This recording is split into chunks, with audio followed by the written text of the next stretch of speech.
Dear viewers, আসসালামু আলাইকুম। আশা করি আপনারা সবাই ভালো আছেন। বিডি ফ্যাক্ট নিউজ 24 এর সংবাদে আপনাদের সকলকে স্বাগতম। সাথে আছি আমি নাহিদ হাসান। প্রিয় দর্শক, 18 মাসের মধ্যে দেশের জাতীয় নির্বাচন অনুষ্ঠানের ইঙ্গিত দিয়েছেন সেনাবাহিনীর প্রধান। চলুন বিস্তারিত জানা যাক। 18 মাসের মধ্যে দেশের জাতীয় নির্বাচন অনুষ্ঠানের ইঙ্গিত দিয়েছেন সেনাবাহিনীর প্রধান জেনারেল ওয়াকারুজ্জামান।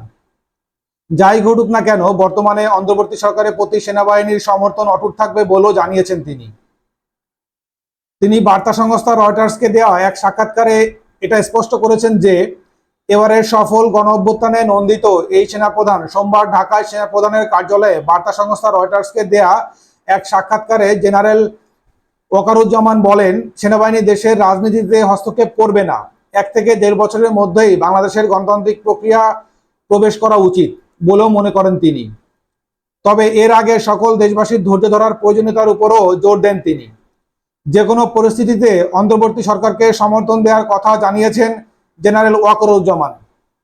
তিনি বলেন, আগামী 18 মাসের মধ্যে যাতে নির্বাচন হয় সেজন্য গুরুত্বপূর্ণ সংস্কারগুলো সম্পূর্ণ করতে হবে। এ সময় সামরিক বাহিনীকে রাজনৈতিক প্রভাব থেকে মুক্ত করার একটি রূপরেখাও সাক্ষাৎকারে জানান তিনি।